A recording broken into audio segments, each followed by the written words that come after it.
don't know the formal way of carrying out these things. Right. So these are the design concepts: abstraction, stepwise refinement,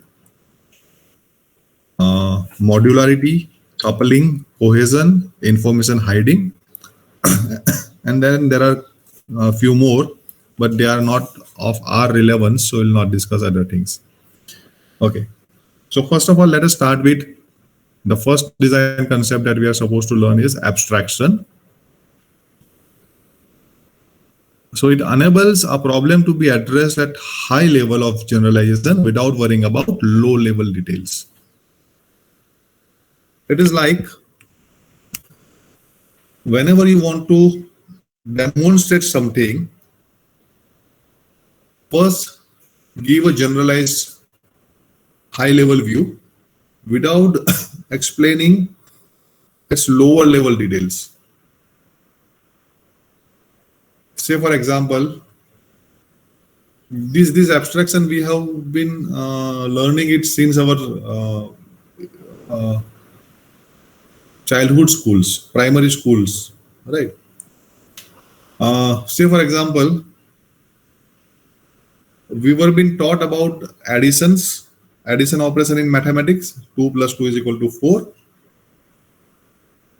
And once we understood that 2 plus 2 plus 2 plus 2, that is 4 times 2 is equal to 8, then the concept of multiplication was brought into our study. Right. So things are being to be explained at higher level first, while keeping in lower level details hidden. Right. So this is the concept of abstraction. What we did in DFD, first we draw context level diagram, zero level diagram with a single circle, which was explaining the entire system at higher level, superficial level.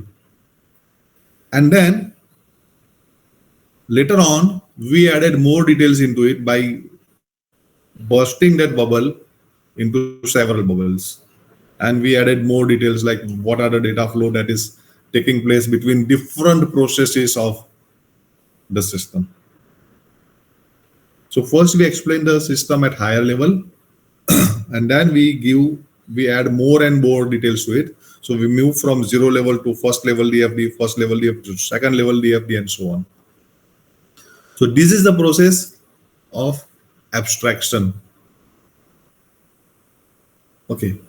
Another example that I'll give you is, before you read any big theory, you always find some abstract concept that has been mentioned at the beginning of that. Any lesson that you start, at the beginning of the lesson, there will always be an abstract about the lesson that will give gist, general idea about the entire lesson. And then you will go into more and more details about it. So that is a important design concept. Whatever the design that you create, first you create it at abstract level without worrying about lower level details, and then you keep on modifying it, refining it to add more and more lower level details. So abstraction helps you address a problem at higher level without worrying about the lower level details. And refinement is a process of gradual top-down elaboration of details. So once you explain something at certain abstraction level, then you go to the next step, you add more details to it and add and explain the same thing at next lower level details. So then you have done refinement. Process of gradual top-down elaboration of detail. You have added more details to something that was at some abstract level. Zero level DFD था, वो zero level पे abstraction हमने achieve किया. Then we went to first level, we added more details to it. So then we have explained the system at first level DFD. Then we added more details to it. Refine किया उस DFD को, first level DFD को. We added more details to it, and then we have achieved the system explanation at second level of DFD. So abstraction and refinements are complementary.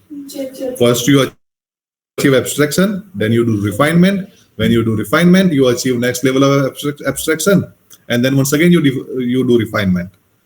So this is how abstraction and refinements go hand in hand. They are complementary. So this is one of the design concepts. Second is modularity. We all know modularity.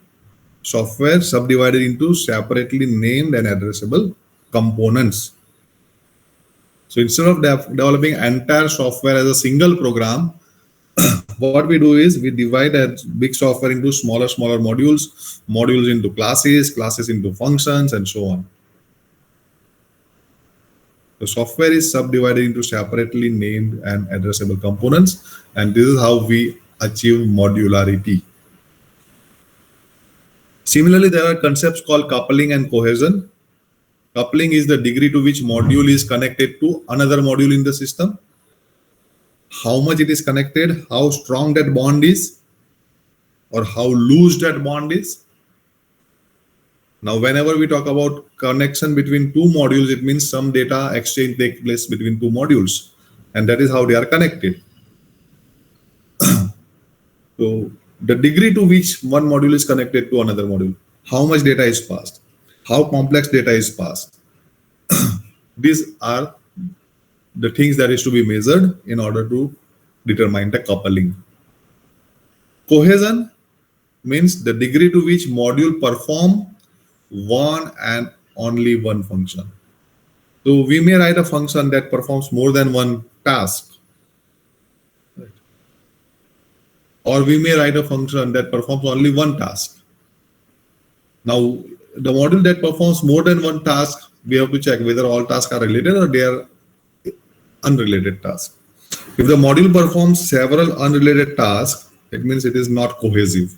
If the module performs some related task, then it is cohesive. But if the module performs only one task, it is highly cohesive. So we shall see this in detail.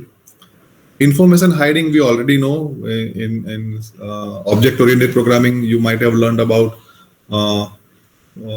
members which are private, class members which are private, so that they are not visible from outside of the class. They cannot be inherited, and that's why information in those classes are kept hidden. Right. Encapsulation is also a process of hiding the information. So when we achieve encapsulation, it's such that the data of the class is accessed by its member functions only. So the data is not accessible outside, it is not visible outside, and that's why we have achieved information hiding. So that is also a design concept, right? So portions of the internal structure of a component are hidden and inaccessible from outside. So these are the various design concepts that we must implement in order to achieve good quality design. And these are based upon all those design principles that we have learned. So let us learn them in detail one by one. Let us start with the first design principle called abstraction. So as I said, abstraction permits one to concentrate on a problem at some level of generalization without regard to irrelevant low-level details. So I already gave you an example of that. Data flow diagrams, if we are talking about, we explain the system at zero level without worrying about low-level internal details. Right. Then we go to first level and we explain the system at first level of DFD without worrying about yet lower level details, and so on. Stepwise refinement, also we have already discussed, it is a gradual top-down elaboration of details. So from moving from zero level to one level DFD, we elaborate the system and we add more details to it. So moving from zero level to one level is a refinement. Stopping at level one is an abstraction. Moving from level one to level two is a refinement. Stopping at level two is a abstraction. So this is how abstraction and refinement are complementary process. So abstraction suppresses lower level detail, while refinement gradually reveals it. Abstraction hides the lower level detail, refinements elaborate it. Right. So these are the first two concepts of software design: abstraction and refinement.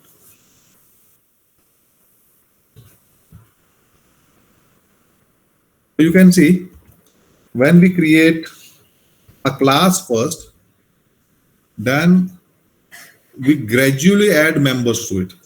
Initially, our class is very simple class, and then we inherited class to add more details to it in inheritance process. So slowly and gradually, we create classes which are much higher, much complex later on. But initially, when they are created, they are quite simple, because initially the lower level details are kept hidden, and slowly and gradually later on we inherit it into new and new classes, and we keep on adding more and more classes. Right. So this is how we can achieve data abstraction. Similarly, we can achieve procedural abstraction also, where initially whenever we create the class, we just write down the function names and parameters, and we do not write internal logic into it first time when we create the class. So we have given an idea about that this class will have these functions, but we'll not write its code inside. We'll just create its structure. Then gradually we keep on adding code to it, each of the member function in the class. Right. So we are adding more and more details to it. Right.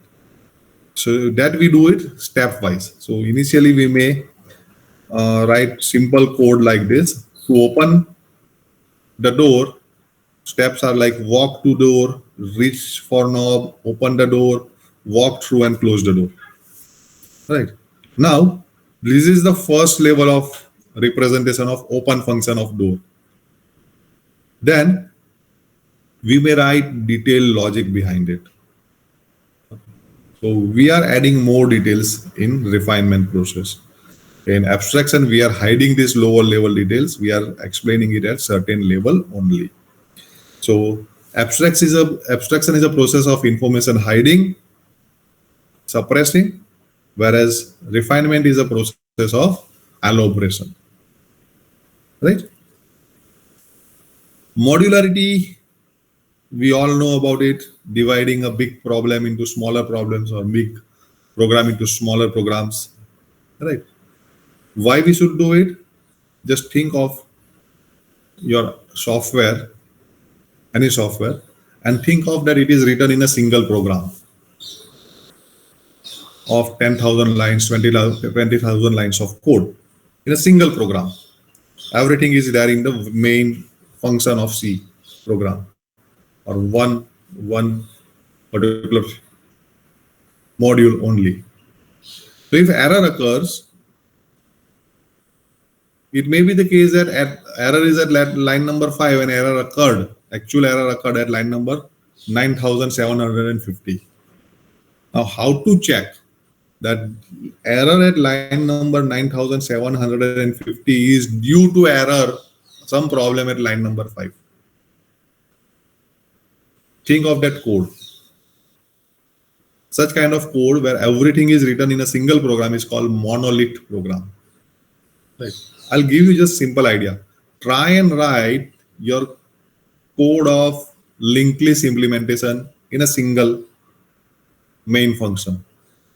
Everything is in main function. Insertion, deletion of node, searching a node, everything is in a single main function. There is no other function.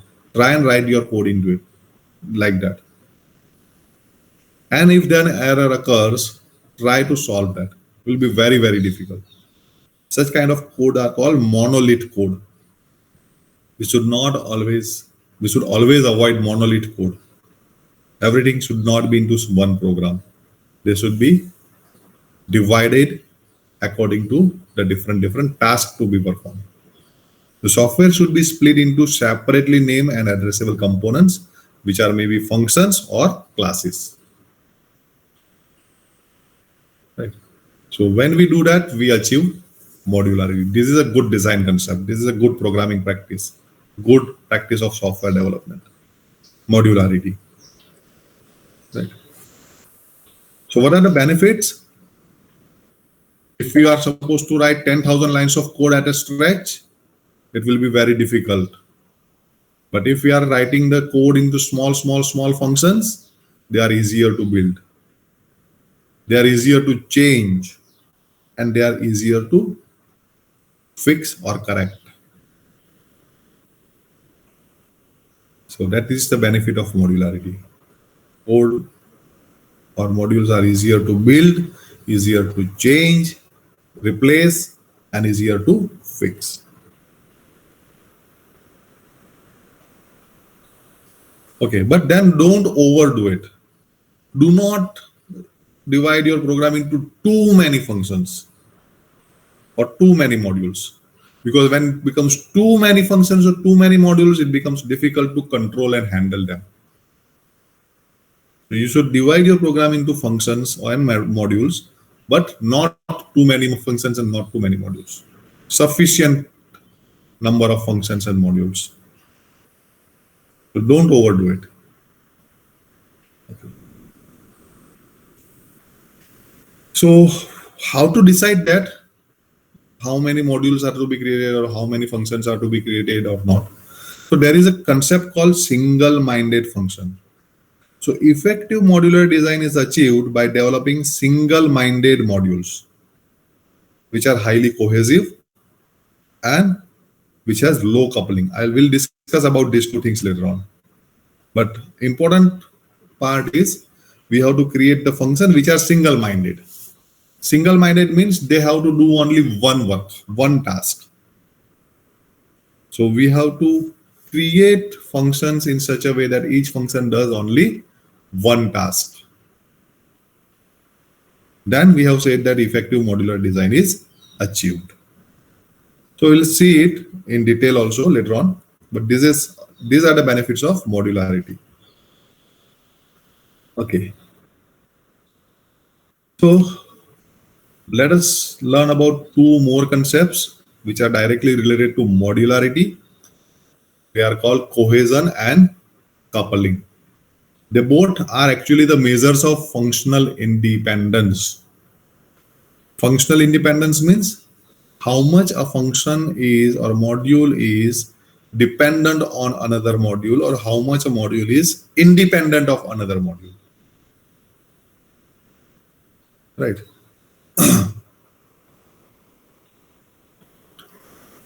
So let us understand these two concepts, cohesion and coupling. First, let us understand cohesion and then we'll understand coupling. These two are very strong design concepts, very good concepts in order to check whether we have achieved effective modularity or not, sufficient modularity or not. Right. So this will give us an idea about what kind of function we should write and what kind of function we should not write.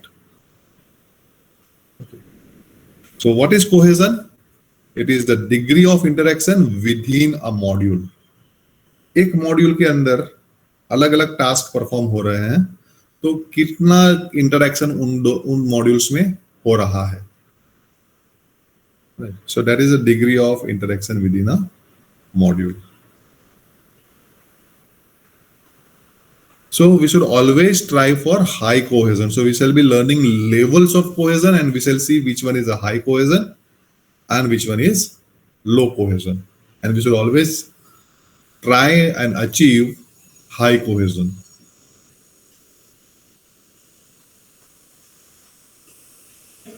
So let us understand this. So these are the levels of cohesion. You can see first here is coincidental, then logical, then temporal, procedural, communicational, functional, and informational. So at the top here, these are the low level cohesions, and from here, these are the higher level cohesions. So we should try and achieve higher level cohesions. We should avoid low level cohesions. Right. So what is cohesion? Once again, refer to it. Cohesion refers to the dependence within and among a module's internal elements. Internal element of one module, how they are dependent upon each other, how much they are dependent upon each other. That decides the level of cohesion. Here in cohesion, we are talking about single module and its internal elements. One module and its internal elements. Remember this. In coupling, we shall be talking about more than one modules and dependence between these set of modules. So in cohesion, we are talking about single module. In coupling, we are talking about more than one modules. Remember this, right? Okay, so let us see different levels of cohesion, what exactly they mean, and why we should achieve that or avoid that, right? So we shall be seeing the cohesion from worst level to best level. So we shall start with the worst level first. So at worst level, cohesion is coincidental cohesion. Now this cohesion occurs in a module, in a single module, when one module performs more than one task which are not related to each other. Say for example, in the linked list program, you have created a module where a module performs task of inputting data for a node and then sorting the nodes. So there are two tasks that module is performing, but they don't have any relation with each other. Inputting a node has nothing to do with sorting of nodes. So these are two independent tasks, but they are kept together in a single module, coincidentally, without any reason. So whenever such situation occurs where a module performs multiple unrelated tasks, I'll give you another example also. Online shopping system. Let us consider online shopping system. You have created a module which performs the task of customer registration, and that module itself is performing the task of payment. Now there has nothing to do with between these two tasks of single module. Customer registration is a different task and payment is a different task. There is no dependence between them. Still they are kept into single function. That is a wrong thing. You should not do that. So you should always check for whether the module is performing more than one task or not. And if the module is performing more than one task, whether they are related or not. If a module is performing more than one unrelated task, then it is called coincidental cohesion. You should avoid it. Second kind of cohesion is logical cohesion, where module performs more than one task, but they are logically related. Say for example, a module performs task of customer registration, forgot password or change password, and login. So they might be logically related to each other, right? So if you keep these three tasks in a single module, it is still okay. Better than coincidental, where there are tasks which are unrelated, right? Or an object that performs all inputs and output functions. Now, after input, there will be definitely processing part, and then after processing, there will be output part. So input and output are not directly related, but they are logically connected. So if you keep them together, it is better than coincidental, but still not good, right? You can separate them out. You can separate the input function and you can separate the output function. Okay. So second kind of cohesion is logical cohesion, which is also a low level cohesion. Not good, avoidable. Third level of cohesion is temporal cohesion. Here, one module performs several tasks, but they are kept together just for the reason that they should be executed together at the same time. They may not be related to each other, right? They may not be related to each other, but they are kept together just because they are to be executed together due to time relation. Right. So that kind of cohesion is called temporal cohesion. Many times it is unavoidable, many times. But if you can avoid it, you should still avoid temporal cohesion.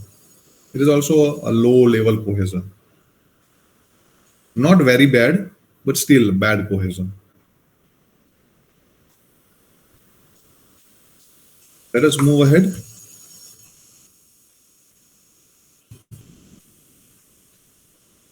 A better cohesion is procedural cohesion, where a module performs set of tasks, but they are related in a way that they are part of some procedure. Whenever we talk about a procedure, then there are several steps that are to be performed in some sequence. Step 1 is to be done, and then step 2, and then step 3. Now, these 3 tasks are completely unrelated tasks, but they are to be performed as a procedure together. Say, for example. So, to keep that procedure intact, we feed all these tasks into single module. Right. So, once again, here, tasks which are related because they are a part of a procedure. So this is a procedural cohesion. This is a good level of cohesion. If it is there, it's okay. It is acceptable. Right. Then next kind of cohesion is communication cohesion, where you have kept 2 different tasks in a single module because second task depends on data coming from first task.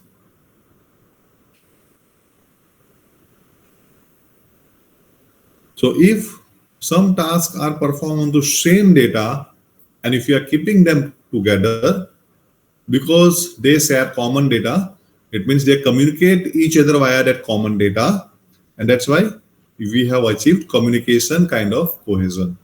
So this is also a good level of cohesion because they are sharing same data, you are keeping them together. So there is some good reason behind keeping the task together. Communication.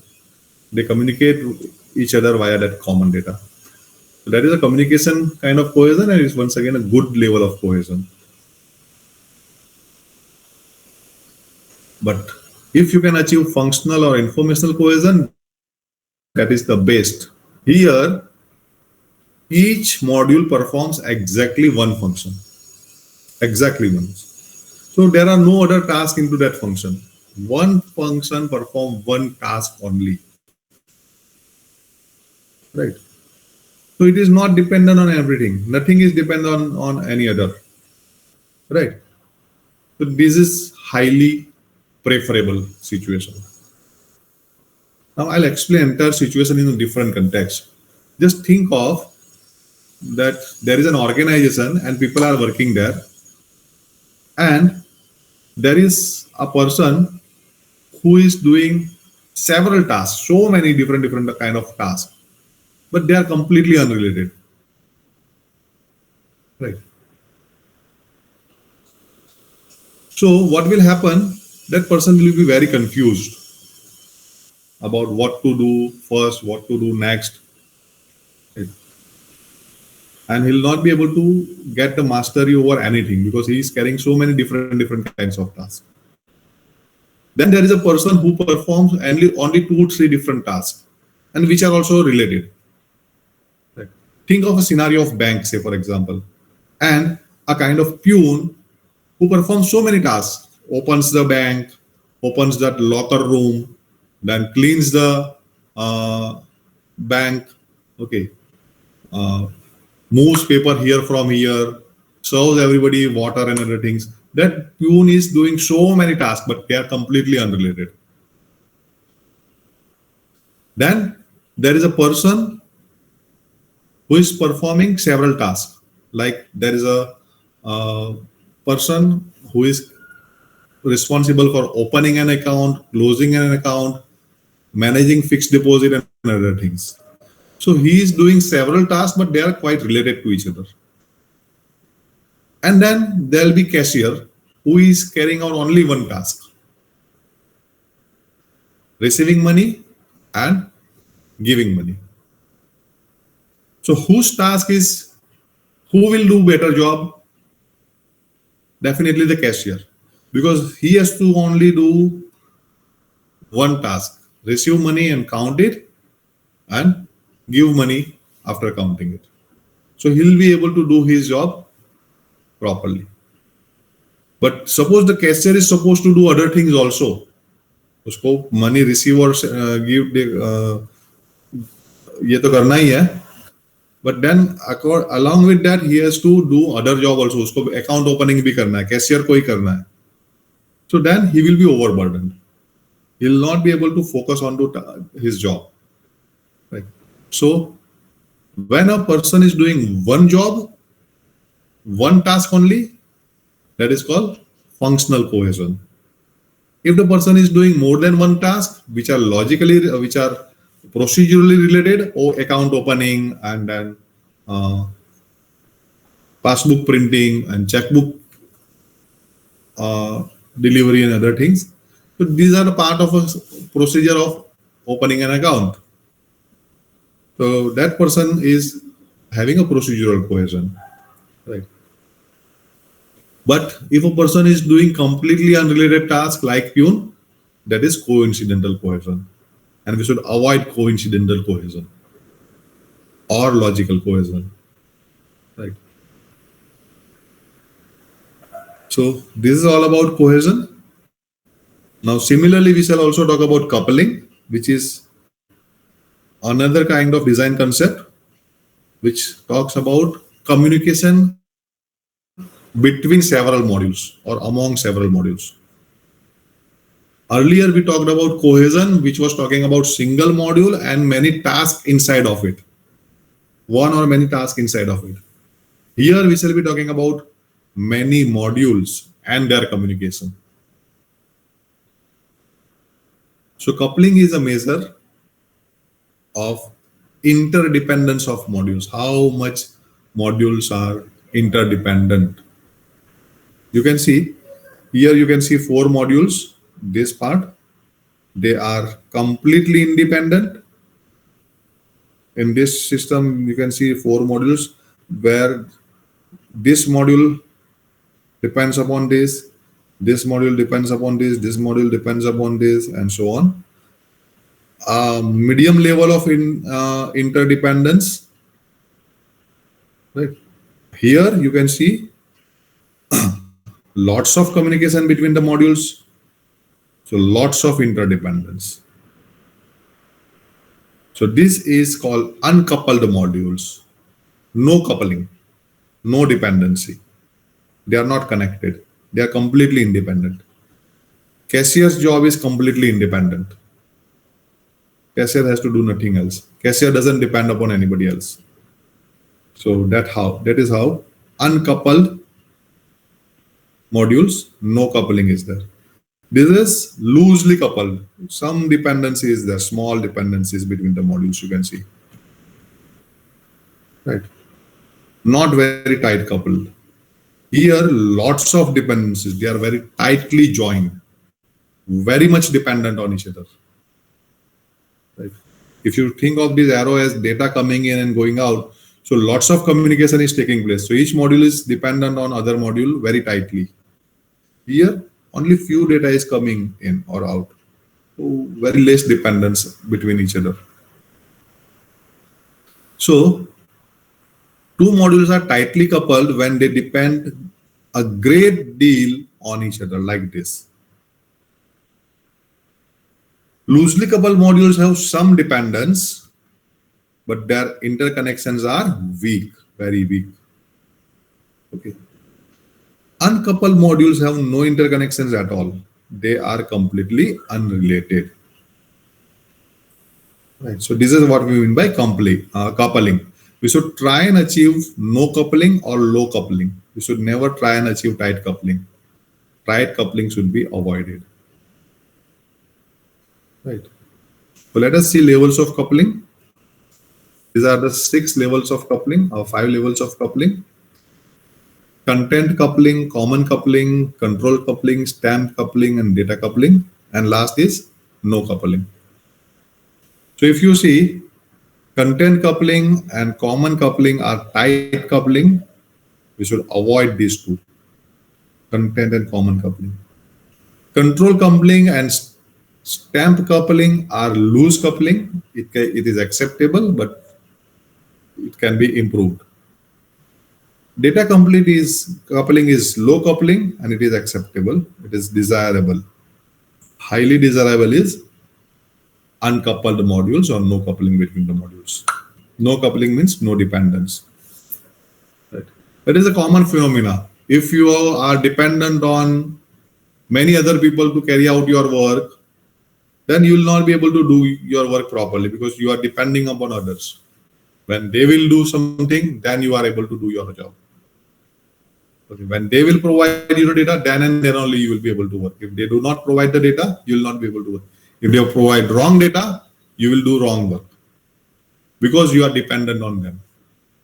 So if you are dependent on many people, it is a tightly coupled situation and it's not good situation. When you are dependent on a couple of people only, getting data from them or providing them data, so then you are less dependent upon others. So you will be able to do your work a little bit better. But if you are not dependent on any other, you are supposed to do your work on your own. You will be able to do it best because there is no dependency. Nobody will provide you wrong data. Right? Because you are completely independent. So you should try and achieve more modular independence. Right. So let us see these levels of coupling. First of all, what is a coupling? A degree of interaction between the modules. So more the interaction, the tighter the coupling. Less interaction, loose coupling. No interaction, no coupling. So coupling is a degree of interaction between modules. So what is the worst coupling? Content coupling is the worst coupling. When this happens, when one module directly accesses the content of the other module. Just think of a situation where two people in an organization are working together. One people has a direct access to all the files that the other person creates. What can happen? That person can maliciously modify those files. So the other person will always be in trouble. This is possible because that person has direct access to all those files of the other person. One person has direct access to the content of the other person. Right. It should not be allowed. Right. What should be allowed? If that person needs the data, he should ask the other person and the other person will provide the data to the first person. Person should not directly access the content. Right. So when direct access is given, it is called content coupling. So one module directly references internals of another module. Right. That should not be allowed. Now, many times this is implemented when we use pointers and we pass data with the concept of pass by reference. What happens when pass by reference is done? If we change the data in the called function, the data in the calling function will also get changed. because now call function has direct access to the data of calling function. So pass by reference is not a good concept. It's a content coupling. It should not be implemented. Next kind of coupling is common coupling. Two modules have access to same global data. Now this is very common. Several modules of the system are accessing the same database. Right. They communicate each other via the database, common data. Now what happens if one module does the wrong job and updates the data wrongly? The other module will definitely do its job, which is incorrect. Say order module provides wrong data to the database, definitely billing module will calculate wrong bill. Now these two modules are dependent on each other via that common data that is stored in database. Right. So in common data kind of situation, in common coupling, something wrong done by one module will affect the other module. This should also be avoided if possible. Right? At least you should avoid the global variables. You cannot avoid the database, common database, but you can avoid global variables, which are shared between the several modules. Right? So that is common coupling. Next is control coupling. One module is controlling another module. That is like one person in an organization is controlling how the other person will work. It is also not a good situation. Right? Both persons should work independently. Why should one control another? Until and unless desired, required. Right. So if one function can be called from within another function, then this control coupling occurs. So that module doesn't have any independent existence. It can be always called from within the other function. So one module controls another module. This is also not so good, but not so bad. Many times we require to do that. Right. So this kind of coupling is also observed as logical cohesion. Right. So control coupling is acceptable up to a certain extent. Stem coupling, when two modules communicate with each other by passing some data. Right. So one module passes the data and another module accepts it. So the second module is dependent upon first module for the data. Now, how much data that second module requires from first module? Only one data item, 3-4 data items, 10-20 data items. The more the data items are required, the more is the dependence. The less the data items are required, less is the dependence. First thing. Second, whether the data items that are being required are simple data items or complex data items. Two modules are communicating, and second modules require 3 data items, say for of type integer from first module. It requires only 3 integers. Right. But the count of data item is 3. Right.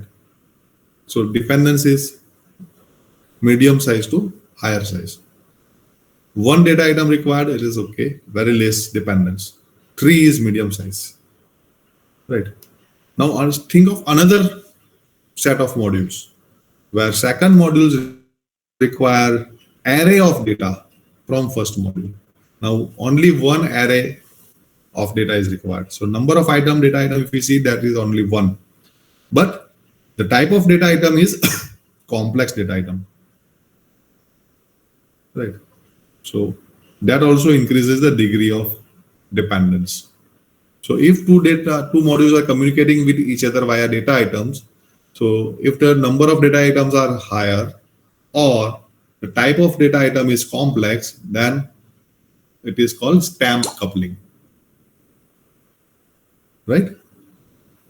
If the number of data items are less or the type of data item is simple, then they are called data coupling. So data coupling is always acceptable. We must do it most of the time. Stamp coupling, we should try and convert it into data coupling if possible. If possible, right? We should avoid control coupling as far as possible. Sometimes it is inevitable, but we should never do common coupling or content coupling. These are the worst kind of coupling, right? So whenever we write modules or functions, we have to take care of that every module should be having high cohesion and low coupling. Remember that. A module should always have high cohesion and low coupling. That is a good module. Any module which is not having high cohesion or which is always having high coupling is not acceptable. You should redesign that module. So this is all about coupling and cohesion. Next concept, design concept, is information hiding. Right. We know in object-oriented programming, when we create class, we keep our data items private. Many times we keep certain member functions also private so that they are not visible from outside of the class and they are not accessible from outside of the class. So this is called information hiding. Right. This is also a good concept as far as security is concerned. Only those two things should be visible outside which are required. Things which are not required should not be visible from outside, not accessible from outside. Because if unnecessary things are given an access, anything can happen. Right? Say for example, a guest can come and sit in your house, in living room of your house. That is acceptable. Right? A guest can even open a fridge and take the water bottle or take some food. That's okay. But do you allow a guest to go and open your locker where you keep your money?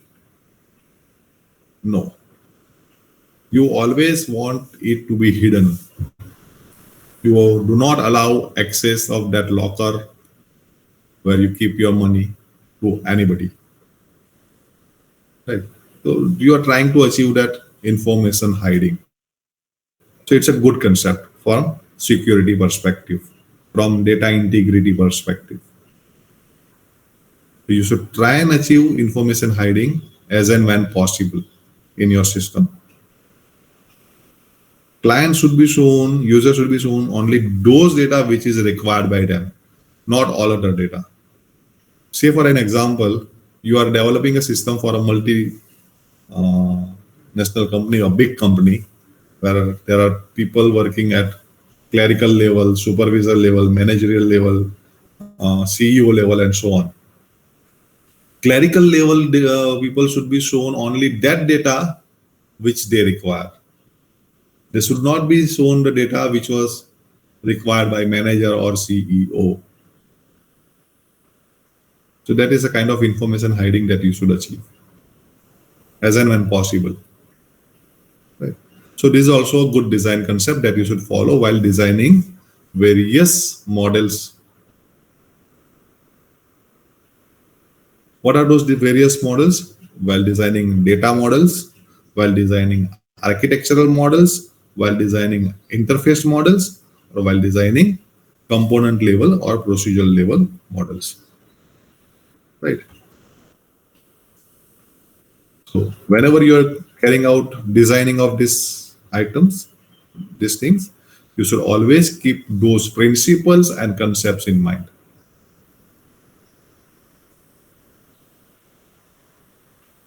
Right? So here we'll stop at this stage, and in next session we shall be seeing how these things are to be designed, how data are to be designed, how software architecture is to be designed, how interface is to be designed, how components are to be designed, and so on. But when we carry out these designs, always keep in mind those principles and concepts that we need to follow. Right? So we shall end here. In next lecture, we shall move ahead from this point. So I'm coming back to your chat window to see if you have any doubts and queries of whatever we have discussed so far. So anybody having any doubt or query?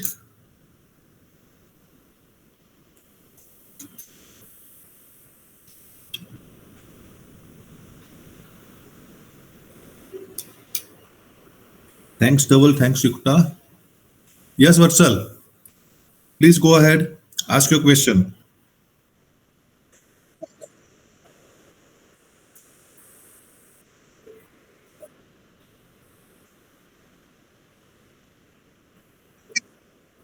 Yeah, low coupling. Low coupling means not interacting with other modules. It is independent of other modules. The more independent it is, the better it will be able to work. High cohesion and a low coupling.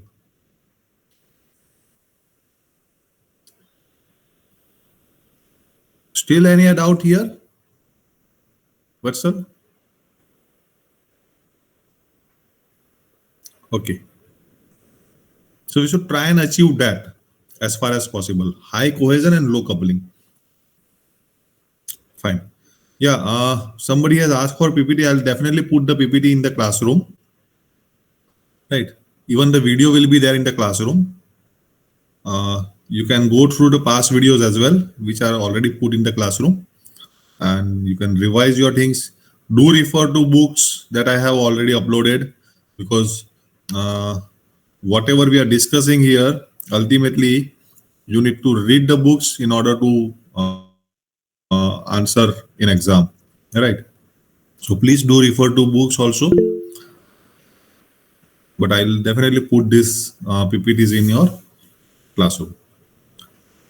Okay, then if there are no more doubts, then we shall conclude the session here. So you can now leave the classroom. Yes. Yeah. Tomorrow lecture will not be there just because there is an exam for Division B. So day after tomorrow, definitely there will be once again lectures. Yeah.